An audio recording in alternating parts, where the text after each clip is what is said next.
I'm coming, Caitlin. Whatever we're doing, sign me up. Last time I heard was a nuclear accident. Yes, there was.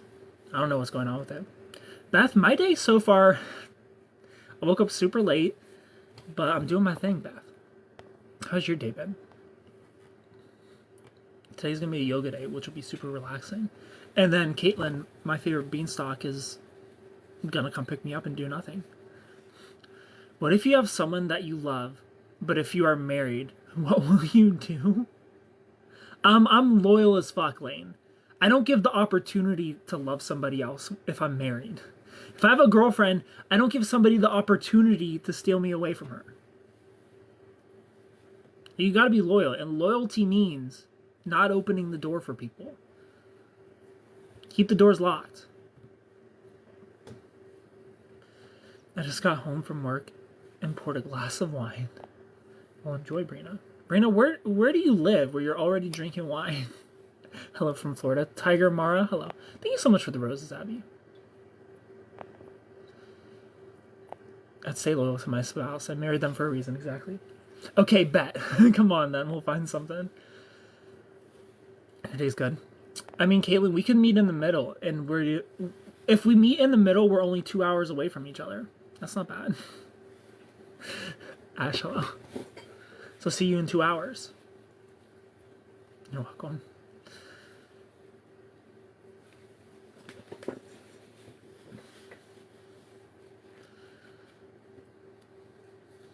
I appreciate it.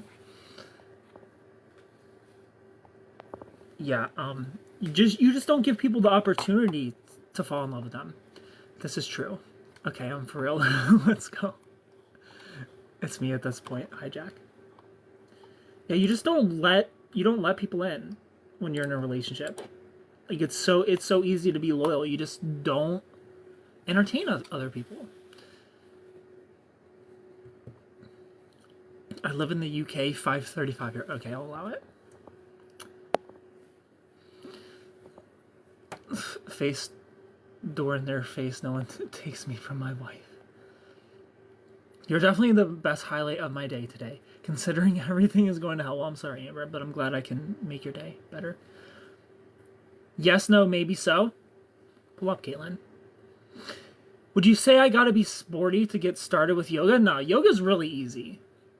If you struggle with any of the moves, you can just do your best, you know, because a lot of yoga is just going into the stretch as deep as you can, you know? So if you can't go super deep into the stretch, then you just do your best. You know, like do what you can out of the move. Yoga's very beginner friendly. I just do beginner's yoga. I haven't done yoga I used to do yoga every single week, but I stopped doing it probably like 5 years ago. And I would do it here and there. But now I'm gonna do yoga for a week every 3 months. So I just started because I just noticed my flexibility isn't there the way it used to be. So I'm like, I gotta get my flexibility back. So I've been doing yoga again for my recovery weeks. I'm ready to be mega rich. Ken, I'm tired of 9 to 5. I feel bad for you, Reginald. Allow it. Well, thanks for that. You're welcome, Brina. Favorite beanstalk is down if you are. I gotta go. Have a great day. Beth, you have a great day too. Enjoy Texas. Thanks for being here. I'd like to get back to moving more and maybe start sports again, but not sure where to start. Yeah, do some yoga. Get the flexibility, girl. I've been investing in stocks recently, and I bought a 200-acre farm lot. That's awesome, Haven. Hey, Haven, click subscribe, become a Love Ranger. It's only one Lunchable a month. Kaylin, you and I definitely have to plan something. We'll plan something. It's been a long time coming. Thank you so much for the roses. Couch gallery. But yeah, 2.5 hours each, or 2 hours each. We could pull something off, girl. That's nothing. 2 hours drive is nothing.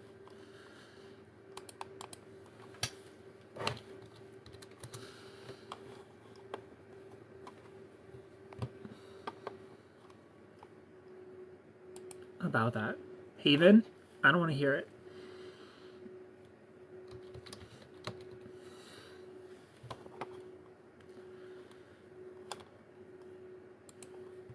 Nine to 5 is poop. I agree.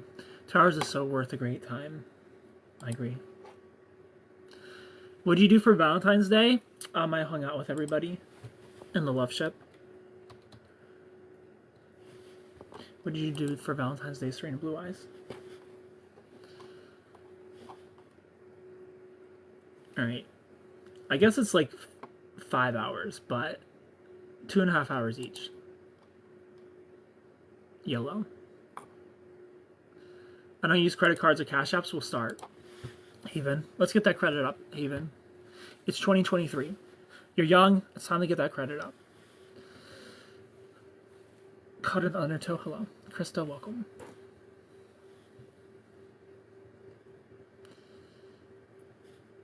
How are you?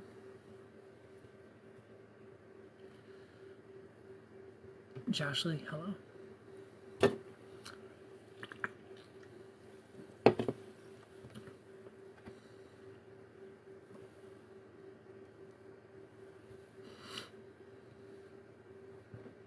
It's only about a 12-hour flight, so when are you coming? Only 12 hours?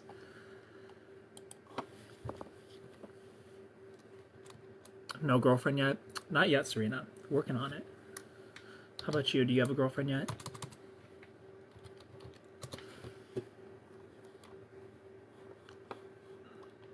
Don't stop, Dottie. Hello.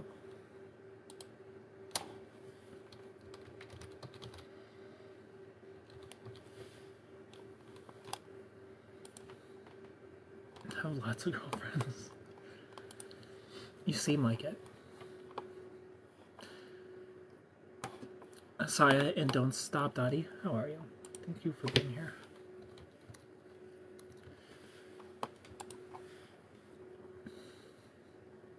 Susanna Flores, hello.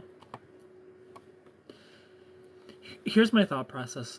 If I'm making checks in the 100,000s, why get a credit card? To build credit.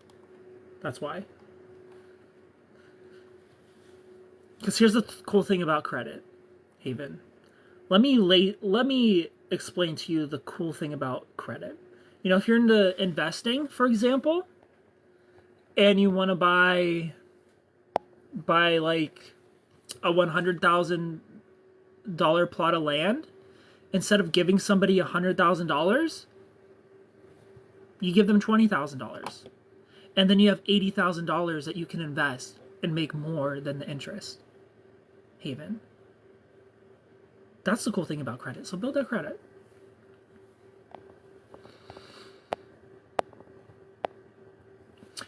I went on a date on Valentine's Day, but didn't realize it was Valentine's Day. It was actually a nightmare.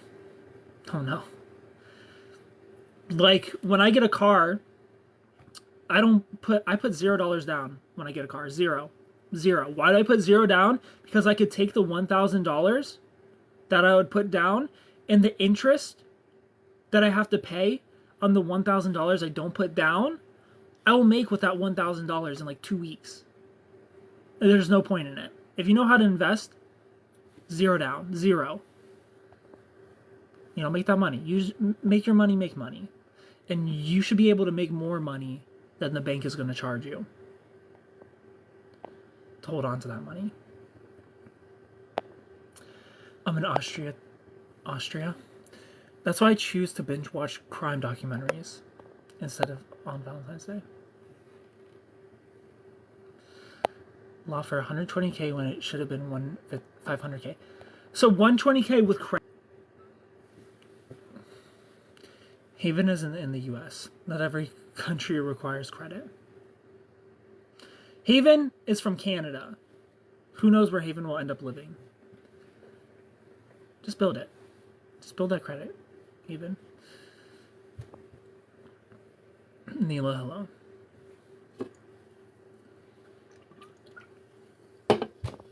Wasting a Lunchable. Haven, it's one Lunchable a month.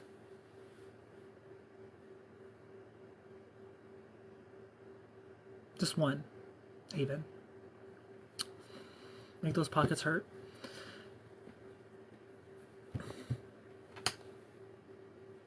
It's only one a month.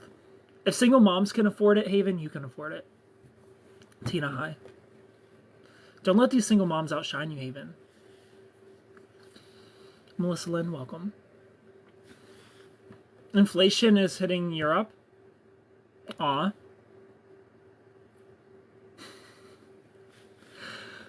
I wish I was qualified. They were looking for a bunch a couple months ago.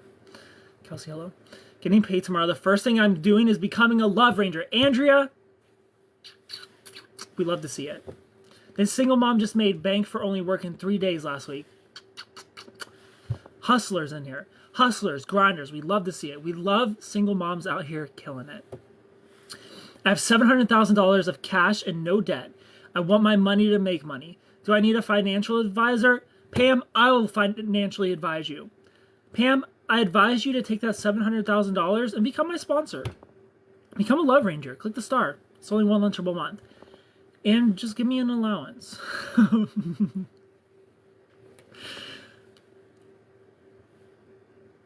I'm a married father already. Outshine them. No, Haven. They're flexing on you. They're flexing on you with one lunchable a month, Haven. Haven, I think you need to make 2 accounts and be a double Love Ranger for 2 lunchables a month. Hustle for the Love Ranger status right now. Yes. We love to see hustlers hustle. Should be educated on your options. You just pay someone else to put the work. Serious 111, hello. So you have $700,000 in cash. Do you have a home that you like? Like, are you fine with where you live? Like, if I had $700,000 in cash, I would give it to Super Ken, to be honest. Sophia, hi.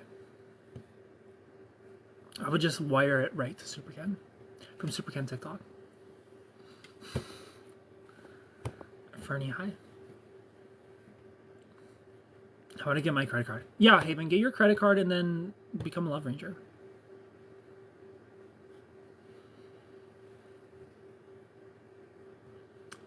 First time I smiled today, let alone laugh. Thank you. You're welcome. How are you, Sophia? I'm an honorary Love Ranger. That's shared music. You need a P.O. box. I'll send you a Lunchable in the mail. Wise family, hello. Brina, you don't have to send me a Lunchable. You can send Lunchable with the star. All you gotta do is click the star and become a Love Ranger. It's only one Lunchable a month. And you get to use cute emotes such as cute and brunch chatty. And I'll follow you back. And you get a Love Ranger color. And you get to join the super secret Love Ranger only lives that only Love Rangers get to watch. I put $1,500 down on my house. It's $7,500. I finished paying it off in 2 years.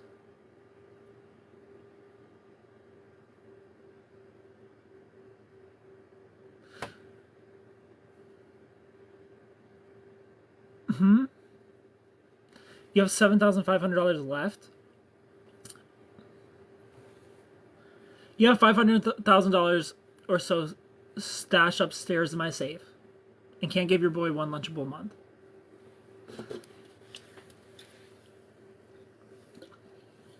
That's none of my business. What goes on in these secret lives? Serena Blue Eyes, they're secret.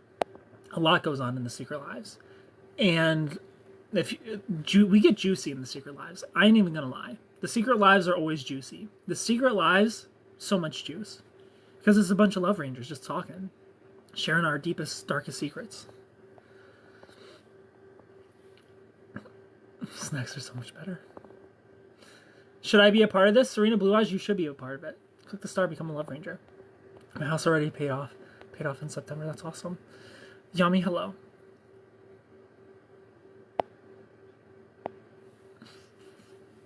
You'll see if they are worth the money and have an insight on what they're doing. Hello, Christina. Pamela, make sure you know who you're talking to. I work in finance, and a lot of advisors have no clue what they're doing. How are you, Christina? Laurel, hi. Laurel or Yanni, thanks for being here.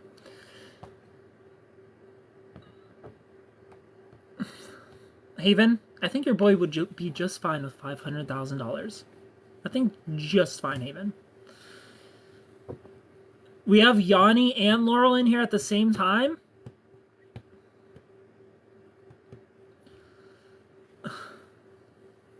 to an estate attorney. Just $500K.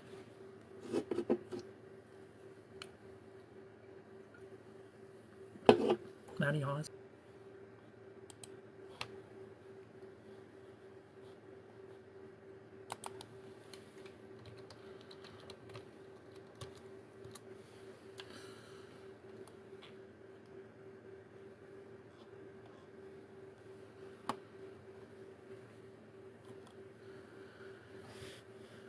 The stuff I love, and you get to cool shit, and all those people like, guys don't get it.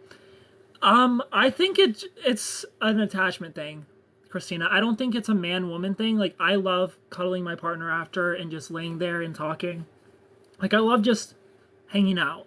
You know, I get frustrated when it gets a little messy and showers and cleanup has to be done. Like, I just want to lay there and just love each other, you know?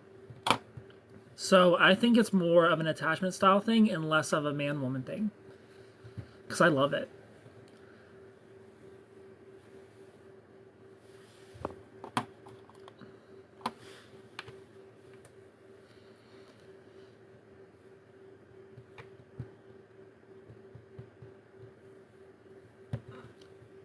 I try to understand it. Long story short, my wife was and I got bacon and wine after. Nothing worse than jumping up straight away to go take a shower. Yeah, I know, I hate it. I hate when that happens. Like, I get it. Like, you don't want the sheets and the blankets to get messy, but just chill. Like, climb on top of me. It's fine. Just climb on top of me, be a mess. I'm okay with it. You know, like, I just want to lay there for a little bit. Haley Bean, hi. Makes me feel bad when I hear my girls talk about feeling used. Yeah, that is kind of what it feels like. You do feel used. Like, even as a man, you're just like, thank you so much for the hand hearts. Like, maybe not used, but just kind of like tossed to the side and like rushed. Like, okay, now let's move on. Like, we did it. Let's move on. Let's move on with the day. And it's just like, damn, can we just like chill? Pam, thank you for the follow. Because, like, some girls are good at it. Like, some girls, you know, you do your thing, and they want to love on you and cuddle and take a nap. And I love that. Like, I love a nice cuddle and nap afterwards. But, yeah, I don't like when a girl, like, when you do your thing, and then immediately they want to get up and start cleaning themselves. It's just like, ugh.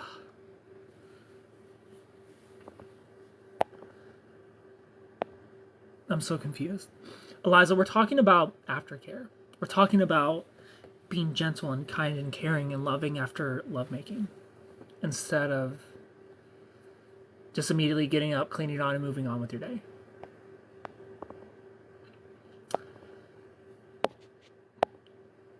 Hello, Cody. Can I ask something? Yes, you can ask something, Lonnie.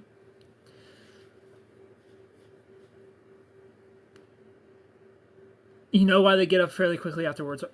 Yeah, like, I understand, like, you have to relieve yourself so you don't get UTIs. Like, I understand.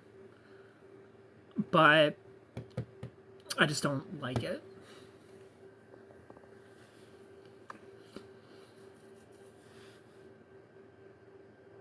What if you shower and then come back and cuddle? Like, it's fine, but it's not the same. It's not the same. It's so much better if you just do your thing and you just fall into each other and just lay there for a little bit. Like, that's the best. Like, if you get up, relieve yourself, take a shower, come back, it's like, that's okay, but it's not the same. It's not the same. Attachment style and zodiac signs lumped up together, do they actually play a role in a relationship? Attachment style, yes. Zodiac sign, no. Zodiac is fucking bullshit. Like, here's the thing. I'm not God. I don't know if God determines your personality, like, if your personality traits in your life, you know, if it's all fate If it's all I'm gonna give you these parents so that by the end of this you have these sort of traits. I don't know. Like maybe there is some science or some religion in zodiac, and it's not bullshit. But either way, how we act in our adulthood is because of our childhood. Is because of our relationships with our parents, and it's because of our early relationships with partners in our teens. That's why we are the way we are in our adulthood. Is because of trauma, things that we go through while we're developing. So, zodiac sign, it's just bullshit. The stars don't make you an asshole. You going through trauma and not facing that trauma and not rearranging your mind makes you an asshole. Unfortunately. The way your parents treat you makes you an asshole. So you gotta stop and be like, wow, I'm a pretty shitty person. How can I fix it? Because that's what I had to do in my early 20s. I was like, I'm a bit of a fuckboy. How do I fix this? And I did. I fixed it. Does anyone think marriage stops you from being free and traveling? So, Jazzy, you sound like you have a dismissive avoidant attachment style. Marriage stopping you from being free and traveling? Like, what does free look like to you? Travel with your partner. But you probably don't want to travel with your partner. Because it sounds like, again, it sounds like you have a dismissive avoidant attachment style. I feel plenty free in a relationship. To me, if somebody doesn't feel free in a relationship, it just tells me that they like to do things that their partner isn't okay with. Things that could be disrespectful towards a partner. They still want to do single stuff. They still want to live life like they're single, but still have a safety net to come home to. That's a very controlling, very selfish, very self-centered, and entitled way to think. Is that you're not free because you're in a relationship. Like you choose. Like, do you want to do the single things, or do you want a partnership? Like, you can't have both. You can't have both. Either be single or be in a relationship. There's no middle ground. Like, the only real middle ground is polyamory. So those are your three choices: be single, be in a relationship, or be polyamorous. Small story. I wanted to shower a couple nights ago after insert codename here. Me and my ex left on good terms and accepted to be good friends, and everything went well. A few minutes is okay. Just relieving yourself and coming back. So what about relieving yourself and coming back again? Like, I get it, but it's just not the same. It's just not the same. Like, maybe hold it just a little bit. Just hold it. And then be like, okay, I gotta go do my thing, and then come back, and we'll continue. But just give it a couple minutes. Just chill for a couple minutes. I think the important question is, are we talking with or without a sausage wrap? I don't think it matters. The vibe changes when you get up. Exactly, 100%, Cody, you're right. Unless you shower together. That's also true, Cody. I actually want to ask another answer. Trauma has been hard to deal with recently. I'm sorry, Jazzy. I messed up and upset her, but still care about me. But we don't communicate much. Like trauma bonding, narcissistic parenting, exactly. I don't believe in zodiac signs, but sometimes when I read stuff, it is accurate. Yeah, sometimes you read stuff and it is accurate, but we're not as unique as we think we are. Like, that's... Yeah, zodiac is bullshit. Like, that's why zodiac is so tricky, because we think that we're these unique people. We're these little snowflakes, and there's nobody like us, but that's not the truth. We're not as unique as we think we are. Like, for the most part, attachment theory tells us there are 3 types of people. That's it. There are 3 types of people, and people are reading zodiacs for financial advice or relationships. Like, those are the 2 things, financial and relationship. Like, that's the only reason people fucking look at zodiacs. And it's like when it comes to relationship, a zodiac has about a 66% chance of being right because we're just not that unique when it comes to relationships. Like that's why I can have a conversation with somebody in like 3 minutes and know their traumas, know their struggles in relationships, know where they shine in relationships. Like we're just not that unique. So zodiac is that's why zodiac gets you, because it's just like, oh my god, how did you know? Because you're a fucking human. Because you're human. We're all cut from the same cloth.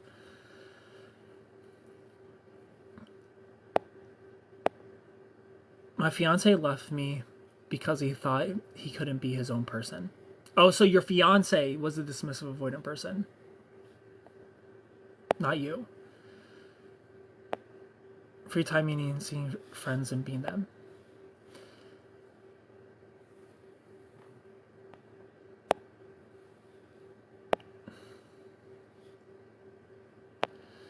Hello from Ohio.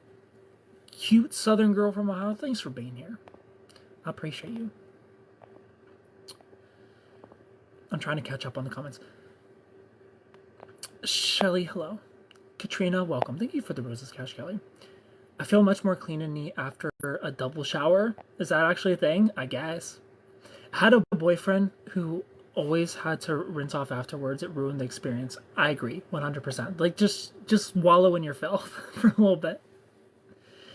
We're not unique as... Have you met me? I don't think anyone is as clumsy as me. Hate to break it to you, Brina, but every person thinks that they're clumsy. We all think that we're clumsy. Everybody. We're all clumsy. That's me. I'm clumsy. Exactly. Here's everybody saying how clumsy they are. Dallas, hello. On my wedding night, I tripped walking into her. Yeah, we're all clumsy. We're not unique. Hi, Fran. Hello. Robin. Like, what makes us unique are our hobbies. Like, what we're into, what gets our heart pumping, what makes us excited is unique. But when it comes to how we handle relationships, we're not unique. There's a variety of three of us. There's three of us, and like you can dissect the three even further, but for the most part, there's just three of us. There's secure, there's anxious, and there's avoidant people. And you can just like listen to how somebody talks about relationships and how they view like freedom, for example. You'll never hear an anxious person say that they don't feel free. And you'll never hear a secure person say they don't feel free. The only person who never feels free in a relationship is an avoidant person. Like anxious and secure people don't do that. They have no problem, checking in with their partner. They have no problem communicating and planning things with their partner. It's only the avoidant person who has an issue where they have to communicate plans. They have to let the other partner know what's going on, because they're so hyper fixated on keeping their independence that anything that threatens it scares them. It makes them shut down. It makes them want to run away.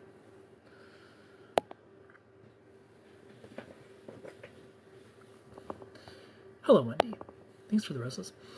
You honestly can't fake it till you make it in a relationship, just like a job or anything else. Yeah, in a relationship, you can't fake it till you make it.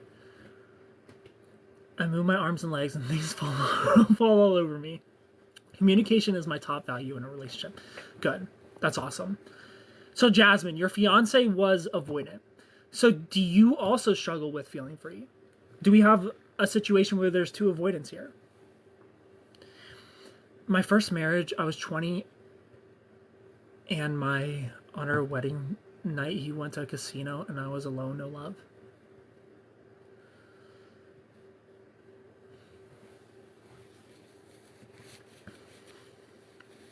Like, do you struggle with feeling free, or is it just him?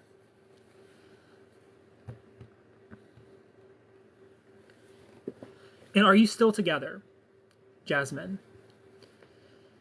Are you and your fiance still together? I never have. I would be able to see my friends. I would let him know about activities. So, Jazzy, you sound like a very secure person. You're not together. So do you want him back, Jasmine? Or do you want him back, or are you just trying to understand him and his mindset and why you broke up? No, you don't want to get back together. Okay.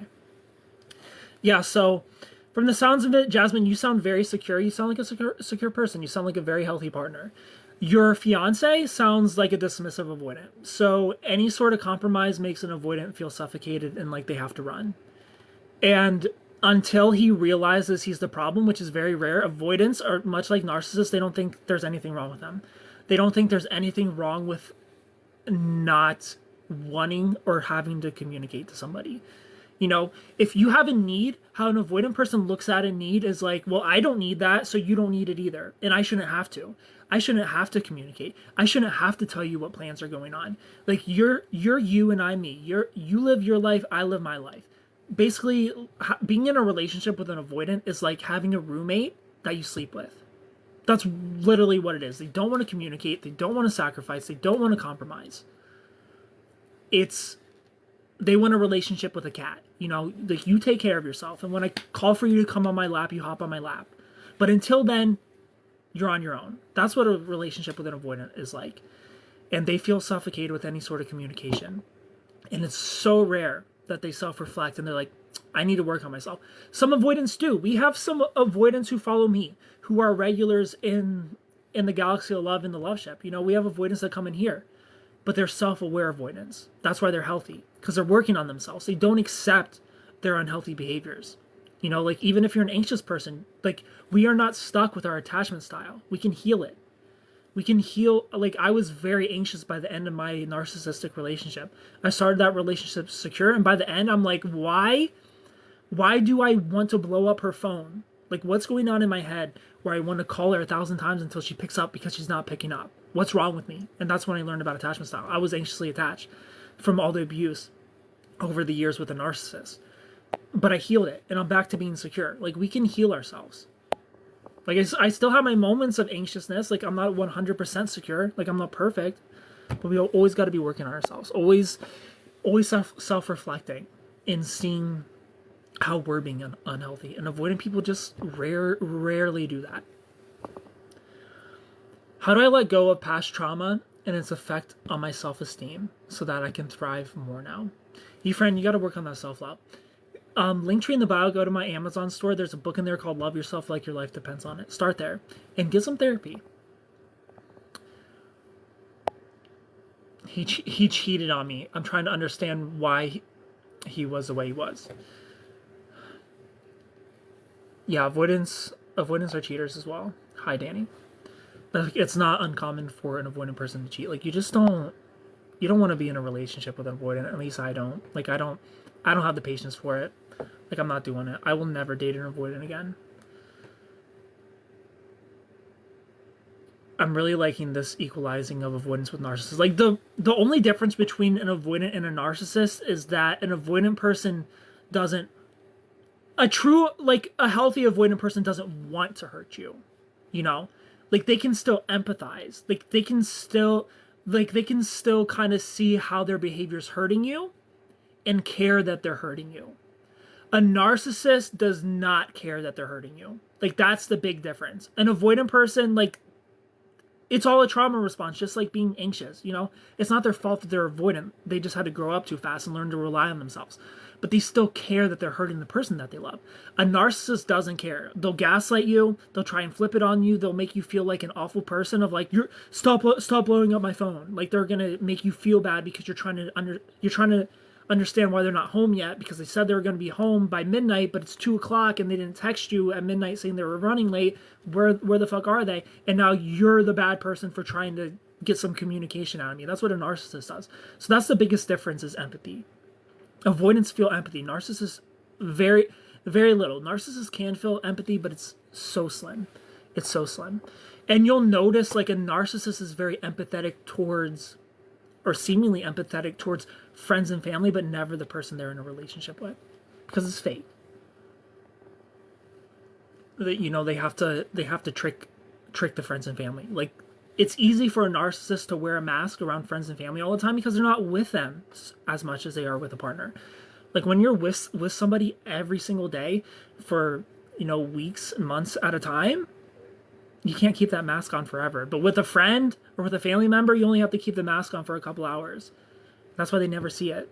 At least not with a covert. Like an overt narcissist is pretty obvious because they're just loud and obnoxious, center of attention, super charming, making the whole room laugh, talking everybody up. I want a man who isn't domineering but compassionate. Many times one of them is not serious in the relationship. Never thought of that way, but it truly is a covert sort of narcissism. Never knew how fast addiction takes over a few seconds, and I'm in a high, staying far away. He never expressed himself or told me something bothered him. Yeah, avoidants have a hard time expressing their emotions and their inner thoughts.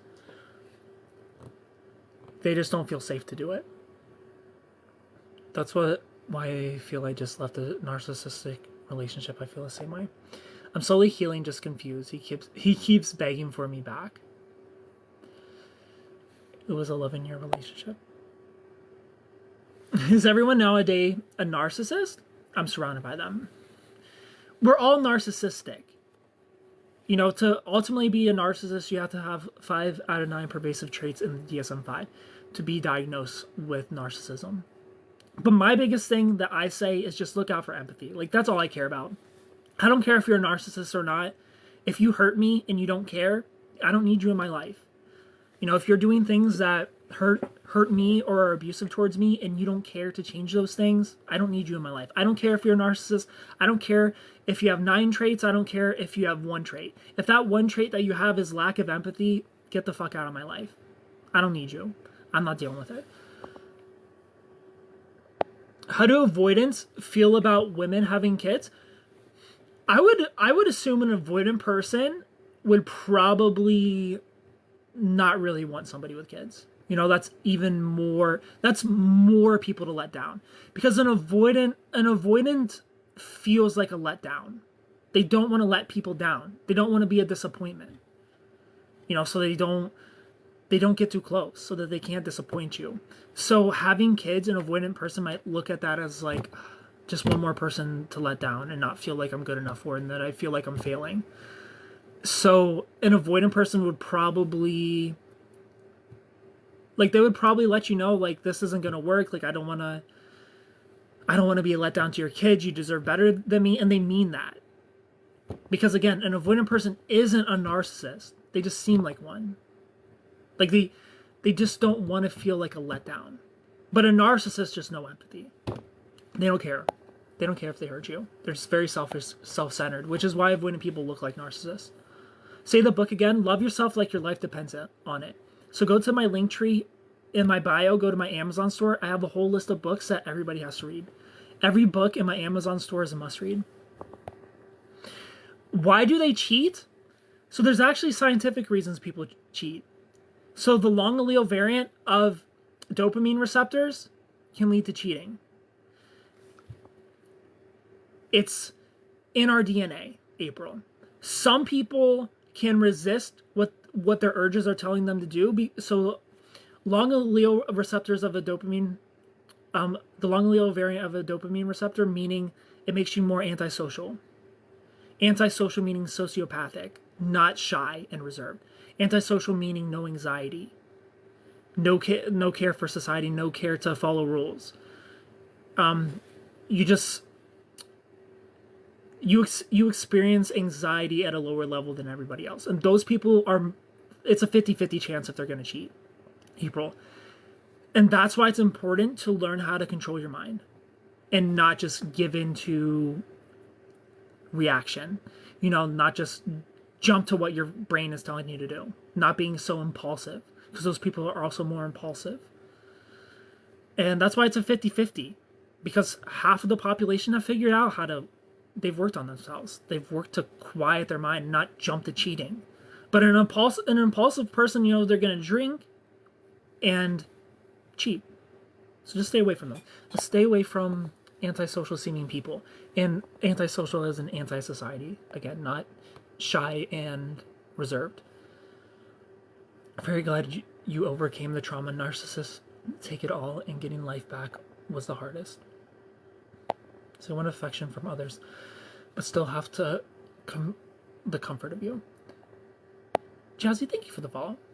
First, the early stages of dating, I am the avoidant. As days and weeks go by, I open up more. And that's a good point too, Haven. You said in the beginning of your relationship you were more avoidant, but as days and weeks went by, you opened up more. So your partner's probably very healthy, because again, we're not stuck with our attachment style. You started this relationship very avoidant. Your partner was probably really good at giving you space, really good at communicating to you, really good at making you feel safe to open up, and you've learned to trust, and you've learned to become more secure, like your partner is. Like we can help each other heal by being what our partner needs. Me personally, I don't have the patience to help an avoidant heal. I'm not going to do it. But that's awesome that your partner helped you even. A narcissist will hurt you, and they play victims themselves. Exactly. I'm still not 1000% open with my wife, but I try. She deserves honesty. That's awesome, Haven. I'm so proud of you. Thanks for the book suggestions. You're welcome. My narcissist husband passed away 3 years ago. I still expect criticism for doing things. I'm sorry. Oh, I know a man like that. Can I have a question for you? Hit me with it. Serena Blue Eyes. Also complex CPTSD for surviving to thriving. I'm gonna write that down because I want to read that.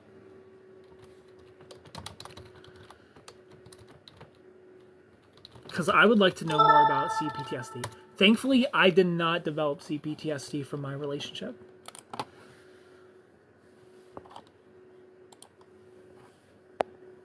It's scary to see no empathy in someone's eyes. It is scary. It is scary to look into somebody's eyes and nobody's home. Like, that's terrifying. Like, that's probably happened. I feel like that moment has happened maybe twice in my life where I've looked into somebody's eyes and it's like, oh, there's nobody there. There's no soul. The soul is gone from this person. Empaths end up with narcissists a lot because they think they can help them. Exactly. What if you have too much empathy in a relationship? There's no such thing as too much empathy. There's also disorganized. Yeah, disorganized is another form of avoidant. So a disorganized person, they become avoidant because of trauma. A CPTSD is common in those with a fearful avoidance or disorganized attachment. Are you doing okay? I'm doing great. They don't have empathy, but they do feel shame when they do something hurtful. Yeah, narcissists will feel shame.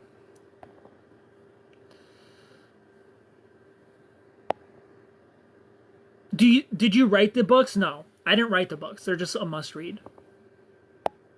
People keep telling me to write a book, but I don't want to do it. I don't want to write a book. No, why do avoidance cheat? Well, April, these avoidants probably have this long allele variant of the dopamine receptors, April. Somebody who is likely to cheat, you can tell by their behavior. So they'll get into fights at bars. Like somebody who's a bar fighter, 50-50 chance they're a cheater. If they're a girl who dances on tables, dances on speakers, they got to hang around the DJ and just be the center of attention, 50% chance she's going to cheat. If they abuse substances like drugs or like an alcoholic, 50% chance they're going to cheat. You know, you look at behavior. If they break rules, if they feel like rules don't apply to them, 50% chance they're going to cheat. Like, look at people's behaviors. If their behavior is very antisocial, very disrespectful, if you look at the person and you're like, oh, that's cool that they're acting like this, but if they were my girlfriend or boyfriend, I'd probably have a problem. Don't start a relationship with them because that's who they are. You know, like, I'm not this wild person when I'm single, and then when I'm in a relationship, I calm down. I'm just, I'm always a husband. Like, even when I'm not a husband, I'm a husband. Because that's just who I am. You know, I'm a boyfriend, I'm a husband. I don't change in a relationship. I'm the same person. So if somebody seems like super disrespectful, super wild, super attention seeking, 50% chance they're going to cheat. Just stay away from them. aspiring neuropsychiatrist here. You're fantastic, Ken. You are genuinely more knowledgeable than many of my peers. Well, thank you, our fan. I appreciate that. Who are sadly practicing doctors. Lots of narcissism in my field. You're very emotional and intelligent. Well, thank you. Emotionally intelligent. Wish I wasn't at work so I can listen longer. Well, thanks for being here, Shell Rides. Glad to see your post, and yay for being 1 year free from someone who has hurt you. Thank you. That's how my ex trapped me.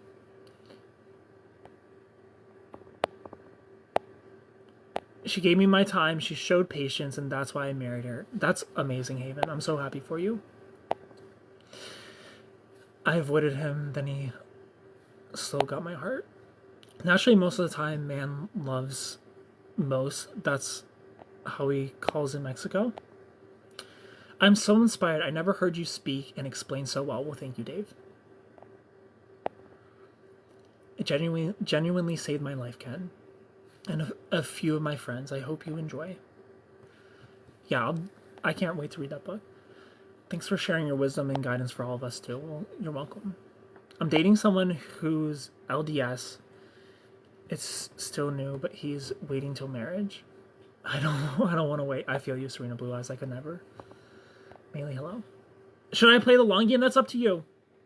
Me personally, like, if you're everything I've ever wanted and you're like, I want to wait till marriage, I gotta let you go. I just gotta let you go. Like, I'm not willing. Me personally, I'm not willing to wait. But if you are Serena Blue Eyes, do it.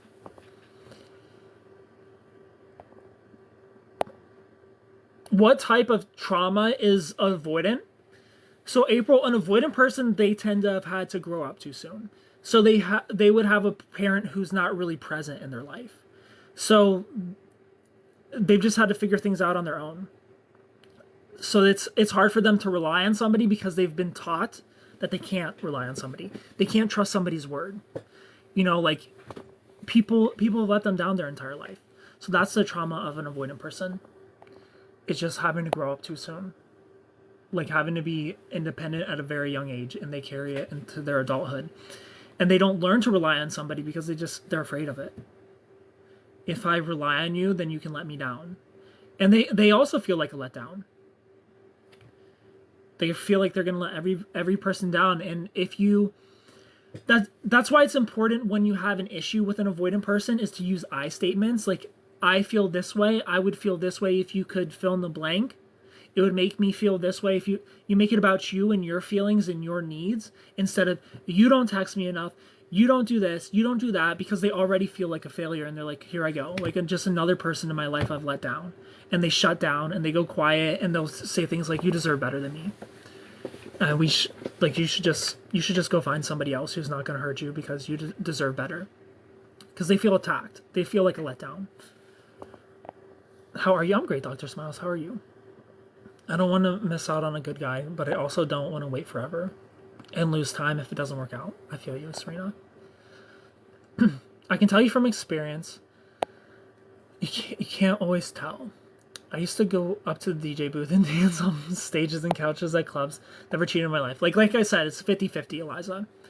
You can take the chance or you cannot take the chance. Somebody who doesn't dance on stage and on the couches at clubs, they have a 70% chance of not cheating.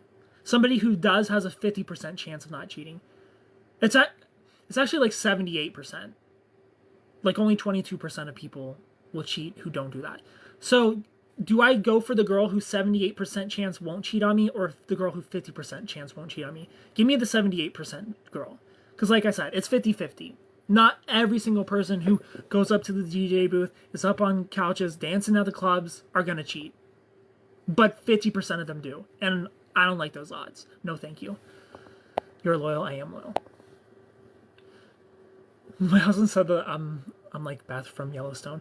If anyone's watched that show. I'm still very antisocial and introverted because of this. People get the wrong idea about me. And my wife is the polar opposite. Social butterfly. Well, I love that, Haven.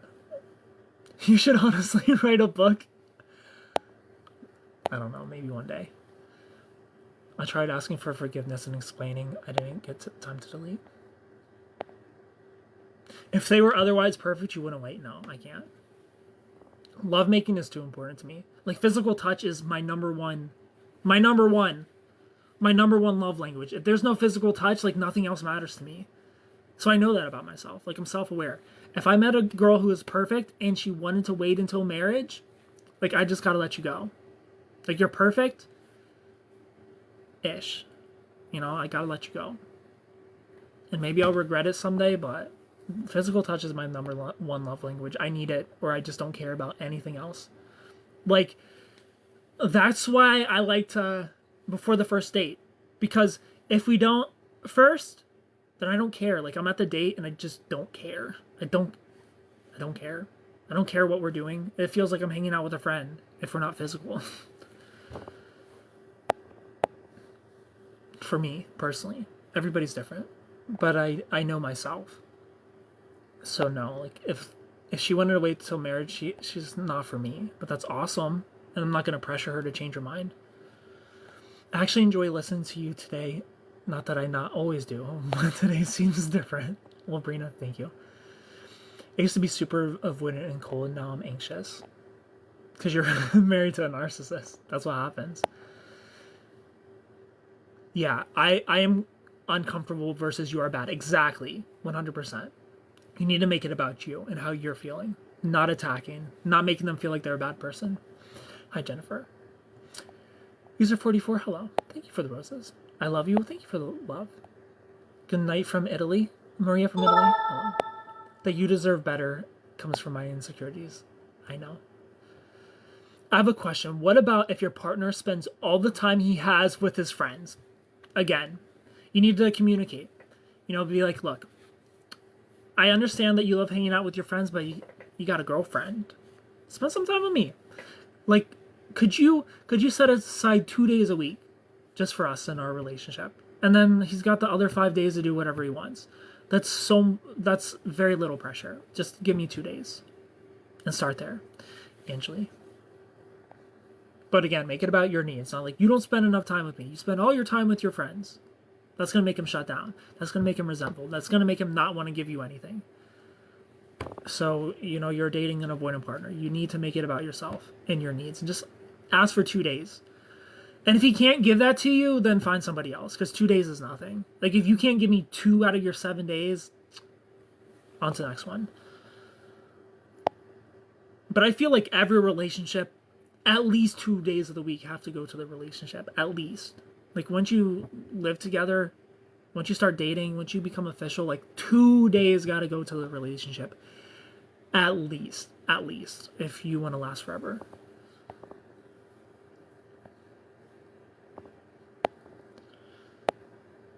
Hello, Lillian. Shayla, hi. He doesn't believe in communication. I know. He's an avoidant. I know he doesn't. Do you think someone can actually be too busy to call? It depends. Sometimes I'm too busy to call. Like, sometimes I'm just making videos and I'm in a flow. Like, when I'm in a creative flow, don't fucking bother me. Don't break my creative flow. That's very frustrating for me. As a creative person, you know, I write. Most of my videos are original content. So anything that's went viral, I've written myself, for the most part. I've come up with myself. So I have to sit there and I have to come up with ideas. If I'm feeling lazy, like I'm like, this person already came up with the best idea for the sound, I'm just going to copy it. But for the most part, I'm sitting there, I'm trying to come up with an even better idea for all my videos. I have to be a writer. Especially my conversation pieces take a lot out of me creatively. So don't break my creative flow. If I'm creating, I'm too busy. I can't call. I can't pick up. I can't have a phone call. But I'll get back to you when I can. But nobody should be too busy for an entire 24 hours. That's not a thing. Being too busy to reach out in an entire 24 hours, that's not real. Like, we have a heart surgeon that comes in here after heart surgery looking for a wife.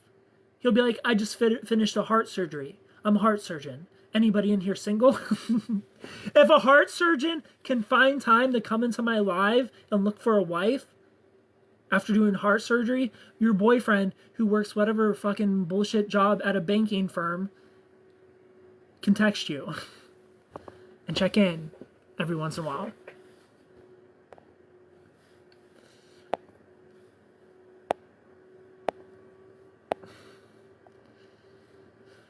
But would it be okay to say, I hate this? Can we work through this? Don't say that you hate it. Just, again, make it about your needs. What would make you happy? Like, don't focus on negative words. Don't be like, oh, I hate this. This makes me sad. This upsets me. Just be like, I would feel so loved if you could. It would make me feel cared about if you could. Like, use positive words. If I'm working, I can't pick up my personal cell if I'm in the market. And if they're not reacting, like if they're not receptive to the positive words, then you can bring in the negative words of like, well, like I just kind of feel like I just don't feel attracted. I don't feel attractive to you because we don't make love enough. We haven't made love in like 2 weeks, and I just feel unwanted. Like things like that. If they're not receptive to the positive. User 81, hello.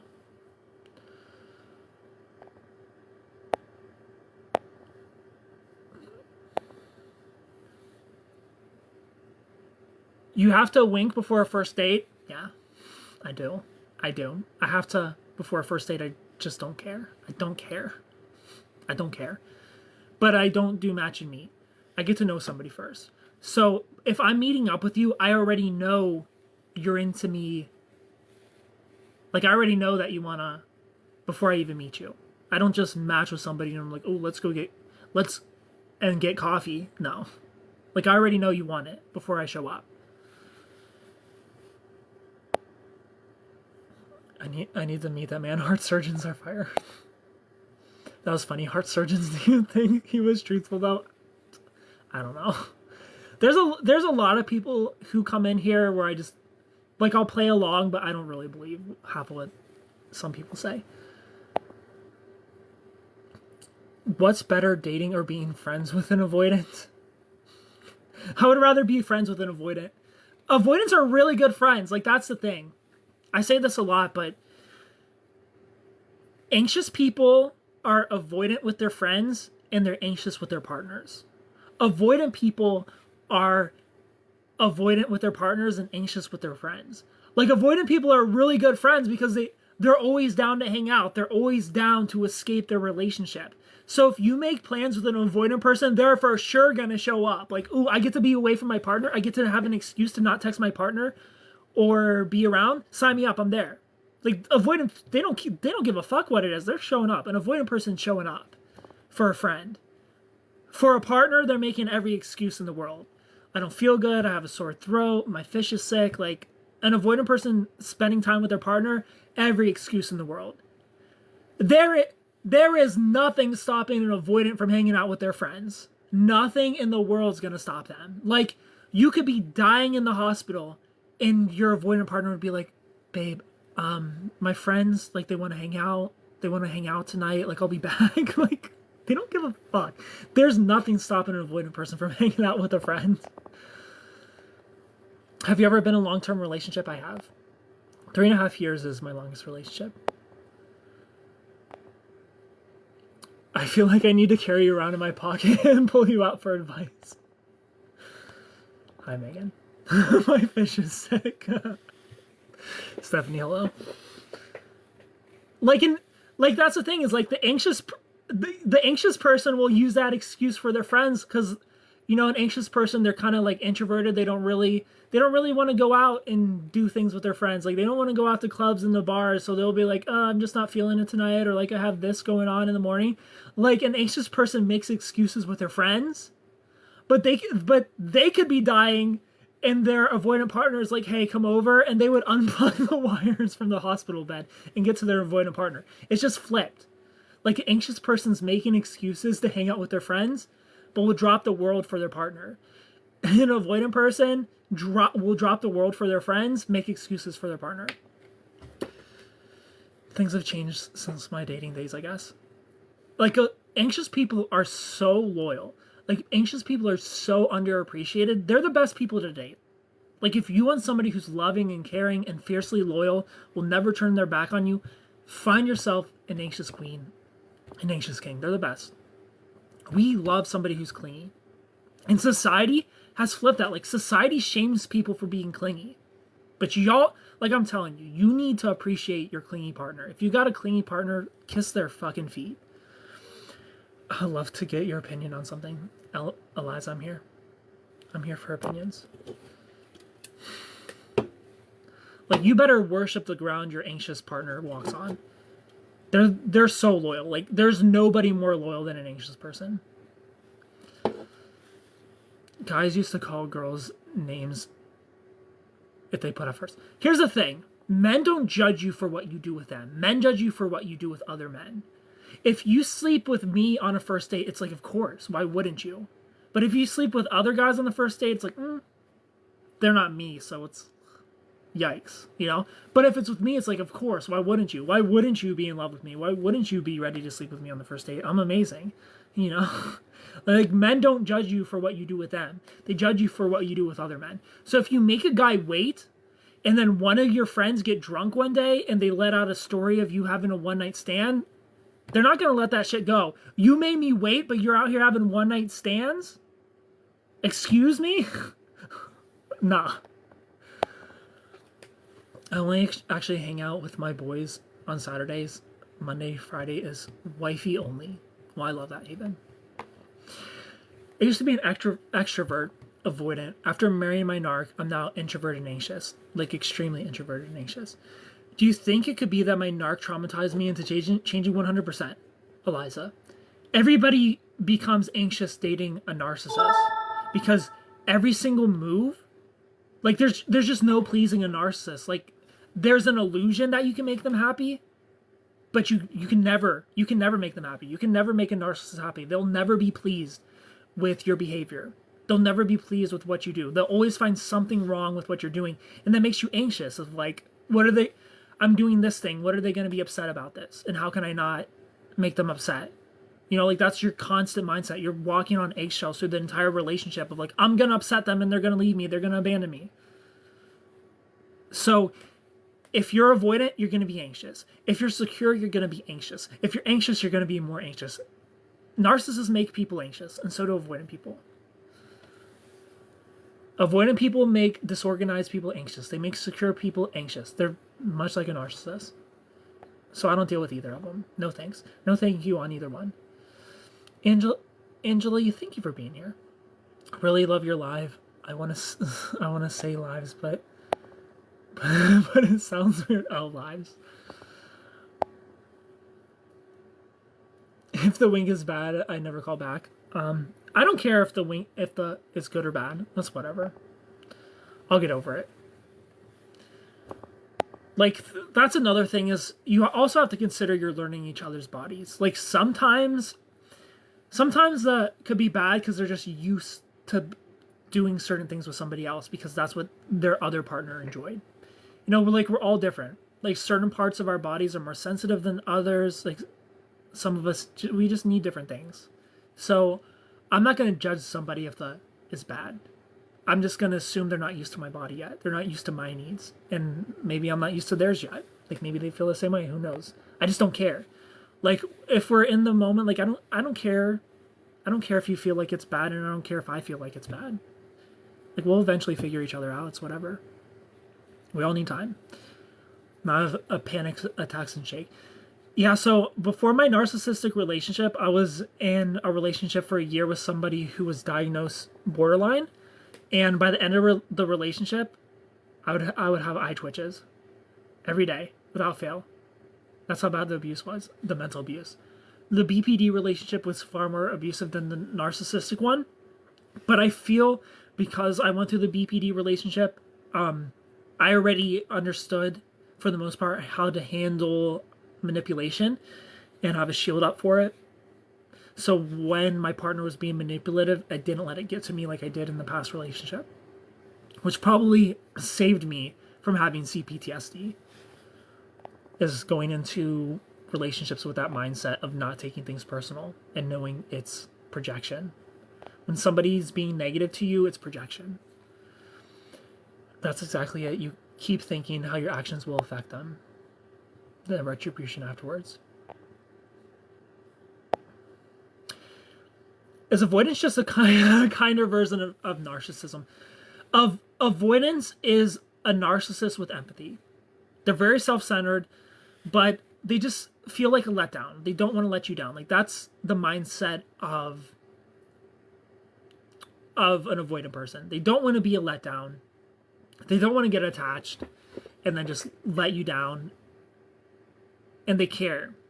Like, if they hurt you and you come to an avoidant person explaining that you're hurt, like, they'll care because they don't want to hurt you. They just unfortunately do hurt you, but they don't want to. A narcissist will gaslight you and try to flip it on you and make you seem like you're a bad person. Like, that's the difference. Is narcissists gaslight. Avoidant people, they've got empathy. They care that they're hurting you. So that's what you need to look out for. Does this person care if they're hurting me? And an avoidant person isn't grandiose. Like, that's another thing. A narcissist is grandiose, an avoidant person isn't. Like, an avoidant person doesn't want the attention on them like a narcissist does. So if you have an avoidant who's very attention-seeking, they're probably a narcissist. Sometimes I feel anxious around the guy, and some days I don't. I feel drawn to him. He's avoidance. I think I'm finally starting to be able to control my emotions. That's awesome, Eliza. Avoidance is just a symptom of narcissism.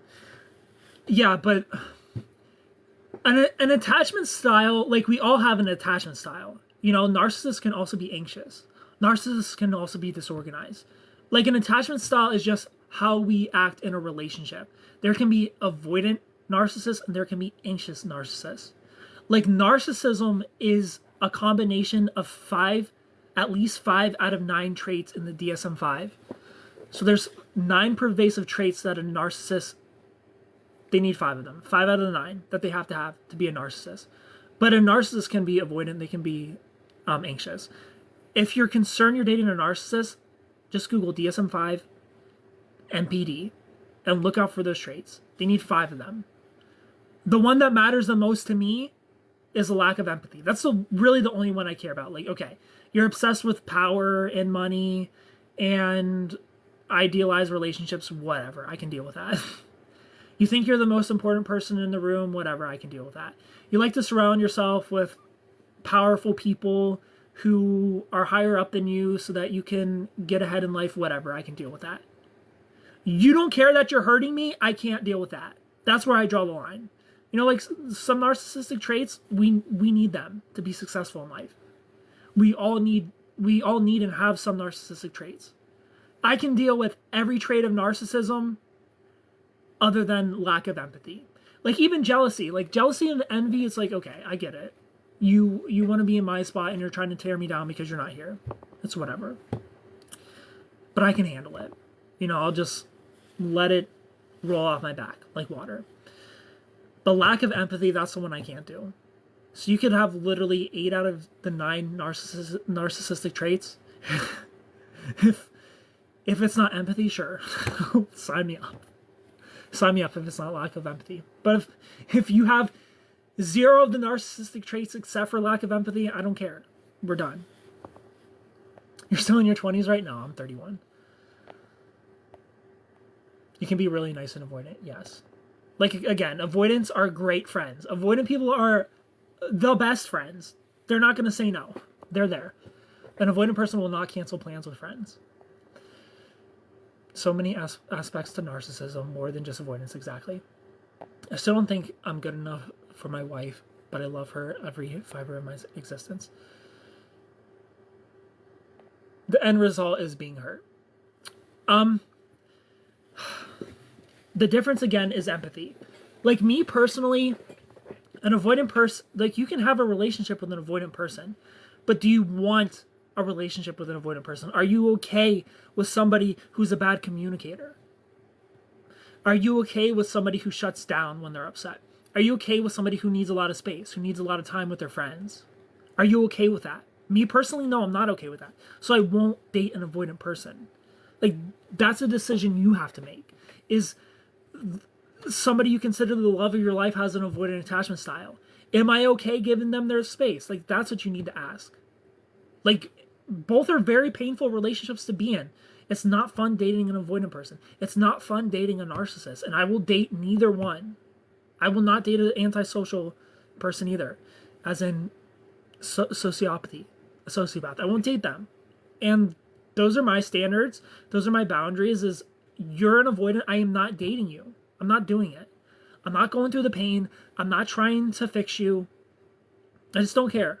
I will find an anxious or a secure woman, and I will spend my life with them. And you might be the most beautiful girl in the world, but you're an avoidant, and I just don't want to fucking deal with it. I don't want to deal with the anxiety that comes with dating you. It's not good for my mental health. I don't want it.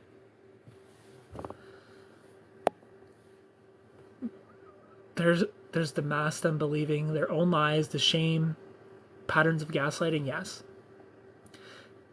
You'll never know in the beginning, in my opinion. Exactly, you won't know in the beginning. The mask has to fall off. Like, you're 100%. Like, you don't know a narcissist until you've dated one. And then once you've dated one, you'll see the signs a lot earlier. Because I dated one for 3.5 years. I had no idea I was dating a narcissist until I talked to a therapist. I didn't know what narcissism was until I talked to a therapist. It's like, oh, you were dating a narcissist for 3.5 years.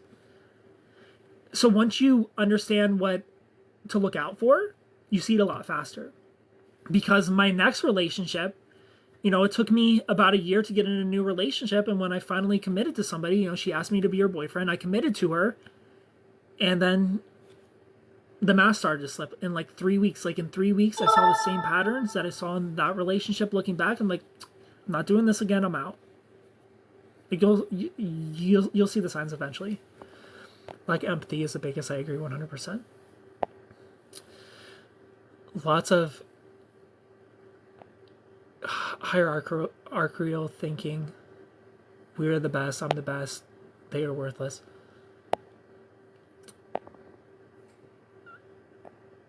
No, never say whatever to a narcissist. Do we attract narcissists by our behavior? I'm shy and they seem outgoing. Narcissists can be shy. Like it's a spectrum. Narcissists can come in all shapes and forms. Do we attract narcissists by our behavior? In a way, yes. A narcissist is just looking for supply. They're looking for somebody to make them feel good about themselves.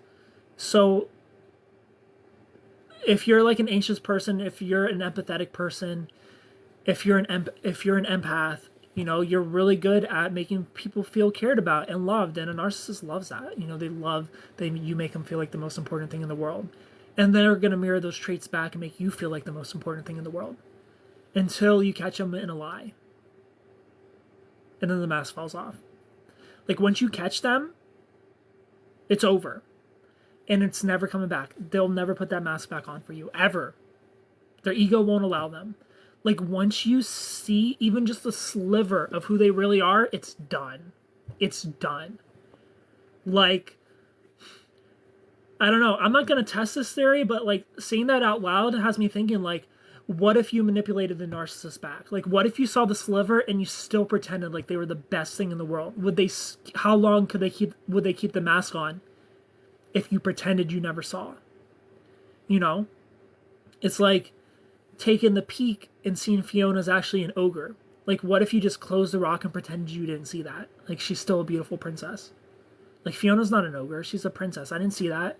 And just pretend. Like, how long would she still act like a princess instead of an ogre? I don't know. I'm not testing it. It's something to think about. Dating a narcissistic sociopath was the worst thing I've ever experienced. Every sociopath is a narcissist. Pain is pain. If you can't put in effort in a relationship, don't start it. I agree. I was married to a narcissist for 18 years. I was numb to it, I guess. An avoidant attachment style sounds like a very lonely and unfulfilling life. It is. I feel empathy for them. Like, it's sad. Like, an avoidant person, until they heal their wounds, they'll never really feel love in the way that a secure, anxious person does. Thank you for the finger hearts, Andrea. I appreciate you. Healing, maybe I'm avoiding. I'm getting into a relationship. My husband had 4 people on his side, and I had 120 when we got married. It sounds like me. My family is very small. Wasn't like that in the beginning though. Empath, anxious, etc.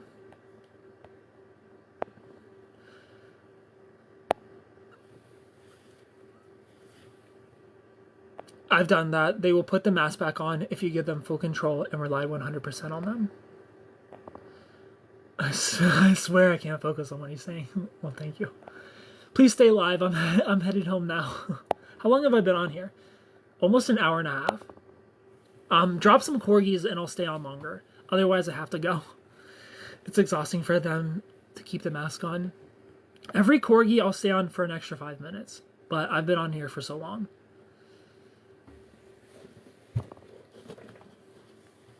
Knowing what I know, I don't want to test yet. I don't want to test either. But it's something to consider. If you pretend you don't see, how long will they pretend to be the perfect person? Until they can't pretend anymore.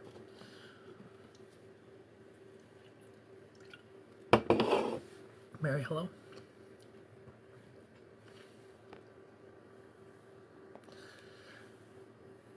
Is a narcissist born that way, or is it learned behavior? Both. Narcissists can be born that way, but I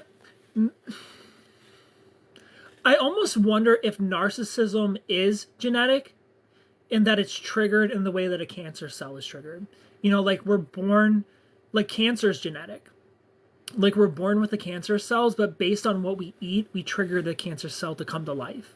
You know, we feed the cancer cell. So I'm wondering, Sarah, thank you so much for making that Corey shake its ass. Like, and I followed you back. Like, I'm wondering if narcissism is in us because our parents are narcissists, and that it's triggered by how we're raised. Like, my grandma was a narcissist. So, like, maybe if it is a gene, maybe it's in me.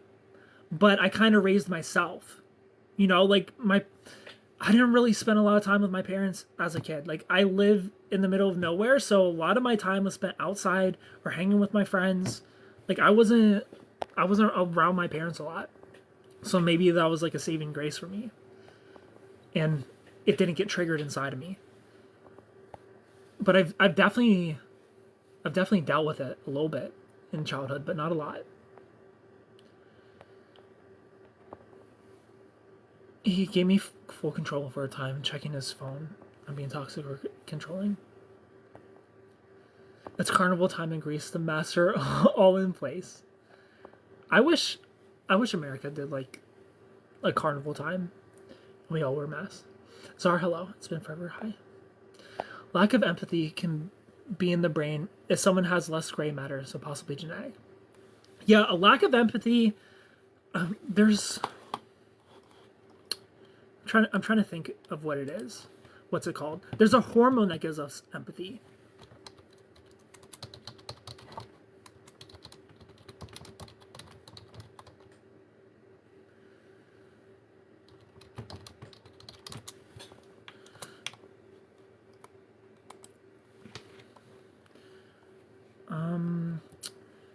Pam Mouse, thank you so much for being a love ranger. You're the Pikachu Ranger. Since I'm playing Pokemon and you're a mouse in your name, you're the Pikachu Ranger. It's love and time, and I appreciate you so much for becoming a love ranger. What is this? Vasopressin. That's what it is. So vasopressin is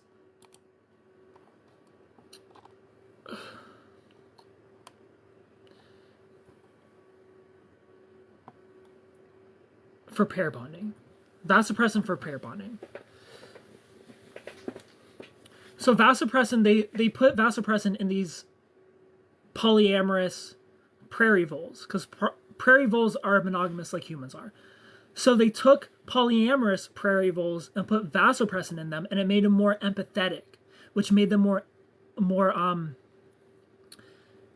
monogamous. It made them monogamous again. So low vasopressin can make somebody lack empathy. So that's another thing to consider is like, could we one day give narcissists hormones, like some sort of hormone therapy to cure their narcissism and make them more empathetic? I don't know. I'm not a scientist. I'm not a doctor. It's something to think about. You know, like maybe maybe somebody's way smarter than me hears me talk about these things and they're like, let me look into that. Maybe they've already tried and it's just not possible. But vasopressin makes somebody who's more antisocial more empathetic, which is cool. How have you been? I've been great, Czar. How have you been? I feel like I'm putting out my PhD in MPD with this combo. Am I the Blue Eyes Ranger? Serena, if you click the star, yes. But you're not a Love Ranger, Serena. I got tested and I got a low score for narcissism. I know my mom has it and my dad doesn't. And getting to use my neuroscience degree. Are we saying polyamorous individuals lack empathy? That makes sense. Yes, we are saying that. Polyamorous people are lower on empathy than monogamous people. My empathy feels like a curse sometimes. I'd have to acknowledge they were narcissistic and want to change. I'm not saying polyamorous people lack empathy completely, but they're lower in empathy than monogamous people are. We can't just go around darting narcs with hormones. Why not? Nobody else has come up with a cure except for me. Scientists super can. Let's give all the narcs hormones and make them empathetic. Like, oh, you don't care? You're gonna care? I've been doing a lot recently, as well as animating. Do avoidance, lurk on the girls they love. I feel like everybody lurks. I definitely lurk. I definitely look back on my exes to see how their life is going. I don't care. I concur. Give them hormones. Make them take a hormonal test before start dating them. Start off with my kid's dad. I think we all check up on our exes sometime. I'm not afraid to admit it. We should be a mandatory vaccine to work. To work, narcissists actually make really good employees. They're very lucrative when it comes to money, because they'll backstab people and they don't care. They just want to get ahead in life. So you kind of want a narcissist. You kind of want to hire narcissistic people. Get you that money. Yeah, like, just lie to people. Stab them in the back. Make us rich. I don't care. You're hired. You got the job. Have a good rest of your day. Thank you.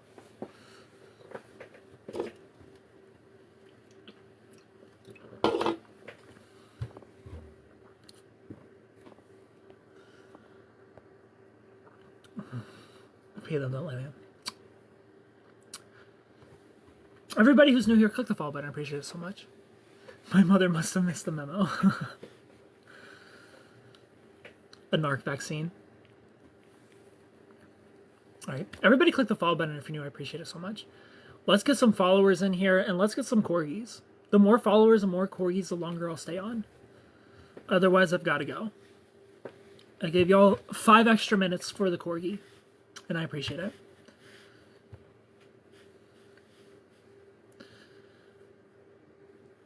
And follow me on Instagram at SuperCanGaming if you don't follow me there yet.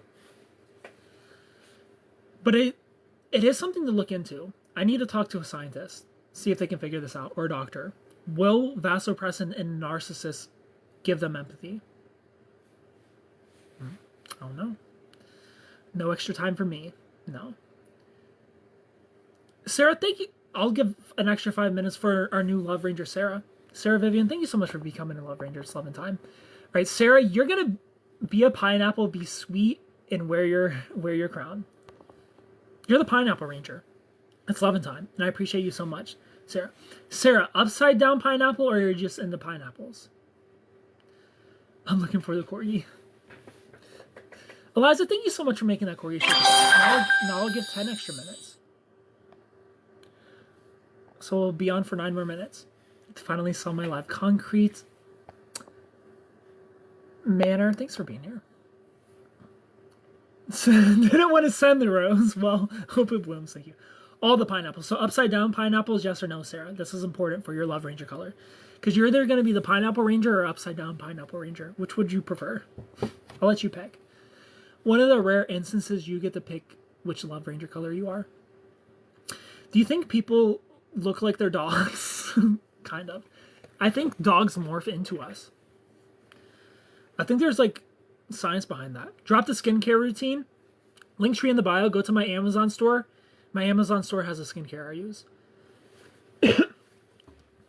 Remember the guy I took back after he ignored me for a while? He ignored me again and then blocked me. Well, let's say you've learned your lesson. My sister's body shape is a corgi and she loves them. Corgis are cute. Upside down pineapple ranger it is. It's loving time. And I appreciate you so much, Sarah, for becoming a love ranger. Hello, kiwi bird. I think there's science behind this that our face morphs into our partner and our dog's face morphs towards us. So we start to look like our partners and our dogs start to look like us. Our face doesn't morph into our dogs, but the other way around. Next time I see you alive, I'm asleep. Which is very interesting. It's a very interesting thing that we start to look like our partners and our dogs start to look like us. But it's science. It's so weird. I wonder what's going on there.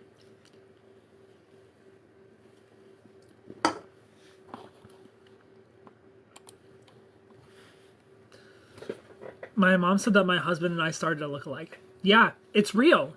Like, it happens. You start to look like each other.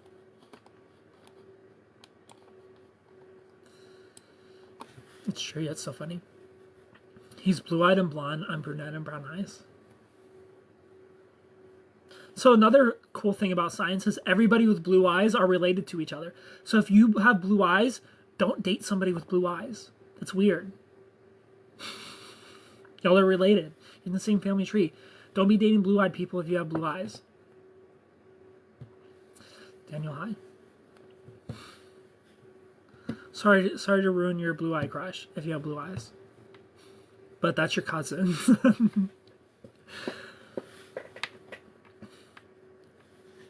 Stop. It's true. They're all related. I have hazel eyes. If you have blue eyes, you're not allowed dating people with blue eyes. I have blue eyes. Weird that all my boyfriends had different colors. Good. Good. That's how it should be.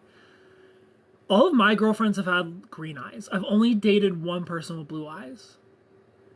Everybody else has had green eyes. Like, girls with green eyes just got a thing for me. It's like, if you got green eyes, you just look at me different. But my last girlfriend had blue eyes. I think the person I'm talking to now has blue eyes. Not that I've ever seen her eyes. I have a very specific type. My eye color is hazel.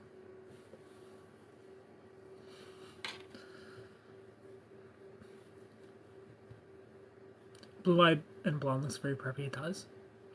Blue-eyed and blonde is cute. Don't get me wrong, but if you have blue eyes, you can't date other blue-eyed people. They're off the table. That's your family. Like me. Oh, that didn't go as planned. My fiance has blue eyes and I have honey brown eyes. Honey brown? I've never heard of that, but that sounds like a beautiful color. Alright, 4 more minutes, y'all. And then I'm off here. Blonde and hazel eyes. Mary, hello.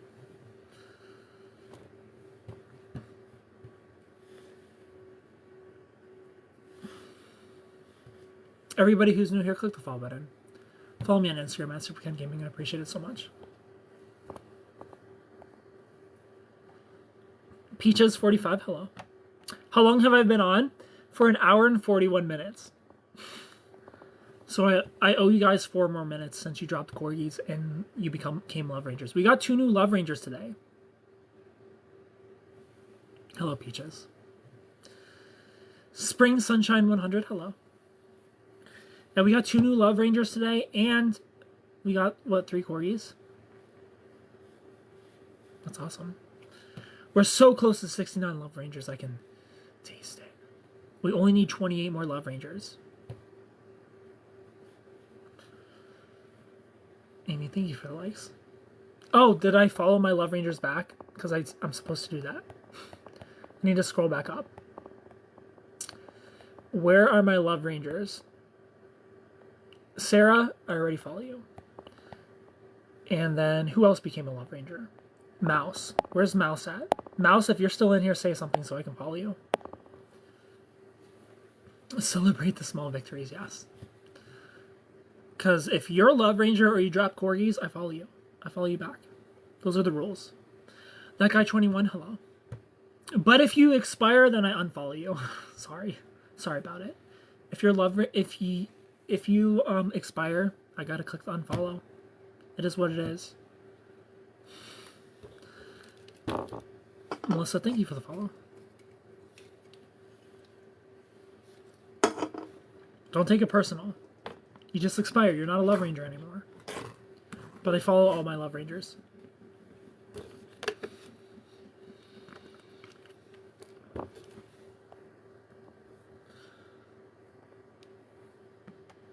User 28, hi. Lydia, welcome.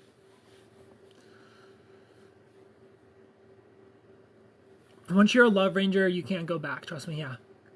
User 28, hi. If you are a Love Ranger and you expire, I can't look at you the same. I expired once for a few days and it was horrible. You become a putty again. I can't be following putties.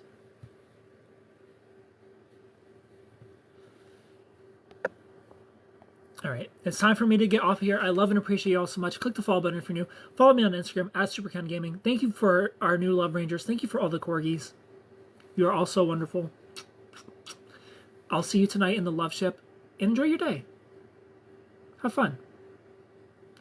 Enjoy your